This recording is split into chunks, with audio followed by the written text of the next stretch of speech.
पहलगाम इथे झालेल्या दहशतवादी हल्ल्यामध्ये पुण्यातील 2 नागरिकांचा दुर्दैवी मृत्यू झाला। यापैकी एक संतोष जगदाळे आहेत तर दुसरे कौस्तुभ गणबोटे यांचा सुद्धा यामध्ये दुर्दैवी मृत्यू झालाय। माझ्याबरोबर आता कौस्तुभ गणबोटे यांचे अगदी पूर्वीपासूनचे मित्र असलेले किंवा शेजारी असलेले ते स्वतः माझ्याबरोबर आहेत। त्यांच्याकडून थोडंसं जाणून घेणार आहोत की एकंदरीत ही घटना घडली तेव्हा काय घडलं होतं, नेमकं कसं आताचं वातावरण आहे सगळंच। आता आपण पाहिलं तर कुटुंबियांपैकी केवळ त्यांची सून घरामध्ये आहे अशी माहिती। त्यांची सून आहे आणि 3 महिन्याचं बाळ आहे, बाकी कुणी नाही। कामगार स्टाफ आहे त्यांचा आतमध्ये।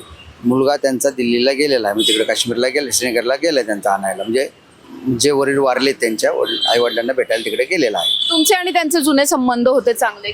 25 वर्षापासून आम्ही इथे राहत होतो, इथे संबंध आहेत आमचे। त्यांचा गणबोटे फरसाण हाऊस म्हणून धंदा आहे, रास्तापेठेमध्ये त्यांचं दुकान आहे आणि ते दुकानावर बसतात आणि संध्याकाळी इथं घरी येतात। घरामध्ये फरसाणचा कारखाना आहे, इथं कामगार लोक आहेत आणि फॅमिली इथं राहते। कधी गेले होते साधारण असं काही माहिती आहे? 2-3 दिवसापूर्वी गेले होते ते।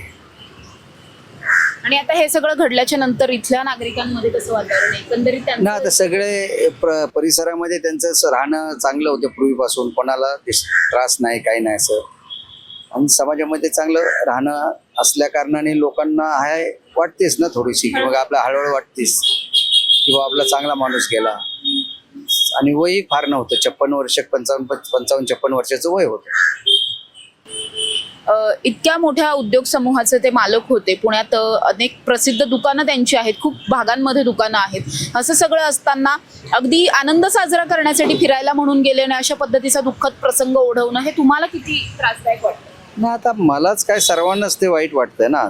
जी घटना घडलेली ही घटना अतिशय वाईट आहे, अशी घडायला नको होती। अशा पद्धतीच्या घटना गेल्या अनेक वर्षांमध्ये घडताना पाहायला मिळत आहेत। निष्पाप नागरिकांचा या सगळ्यामध्ये बळी जातोय। तुम्हाला एक भारताचा नागरिक म्हणून काय वाटतं, यावरती काय करायला पाहिजे होतं किंवा कसं त्यांना धडा शिकवायला हवा? नाही, वास्तविक आता भारताचा नागरिक म्हणून त्याच्यावरती तर केंद्र शासनाची जबाबदारी आहे। त्यांनी त्याच्यावरती ठोस निर्णय घेऊन काहीतरी उपाययोजना केलेली पाहिजे आणि परत अशा घटना घडू नयेत। यातला नागरिकांना कसं आपल्या जनतेला संरक्षण मिळेल, पर्यटन केंद्र कशी चालतील। काश्मीर हा भारताचा सगळ्यात महत्त्वाचा भाग आहे, की अख्खं जग त्या काश्मीरकडे पाहतं।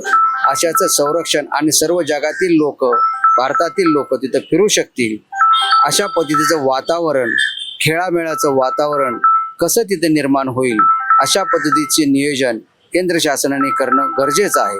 आणि शेजारच्या देशांना त्याची सबक देणं गरजेचं आहे, की परिस्थिती जी निर्माण झाली शेजारच्या देशांमुळे झालेली आहे, त्या देशाला सबक देणं गरजेचं आहे।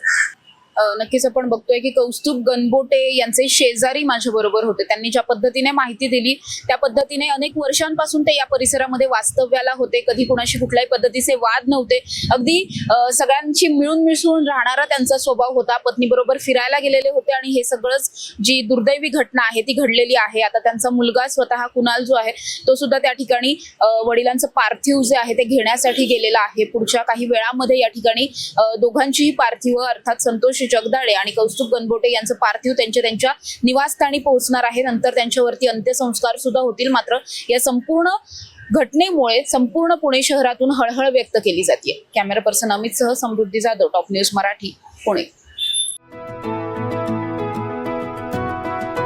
25 वर्षांचा प्रदीर्घ अनुभव व अत्याधुनिक तंत्रज्ञान यांनी सुसज्ज असे पुण्यातील आकाश आय क्लिनिक व लेझर सेंटर। रोबोटिक पद्धतीने वेदनारहित मोतीबिंदू शस्त्रक्रिया, तेही विना टाका व विना इंजेक्शन। मेडिक्लेमची सुविधा व सेम डे डिस्चार्ज। लेसिक लेझरने चष्म्यापासून कायमची मुक्ती फक्त 10 मिनिटात। काचबिंदू, रेटिना, ड्राय आय, मायोपिया अशा अनेक डोळ्यांच्या विकारांवर उपचार म्हणजेच आकाश आय क्लिनिक आणि लेझर सेंटर। CTR कंपनी जवळ, विमान नगर, नगर रोड, पुणे। संपर्क 8888173100।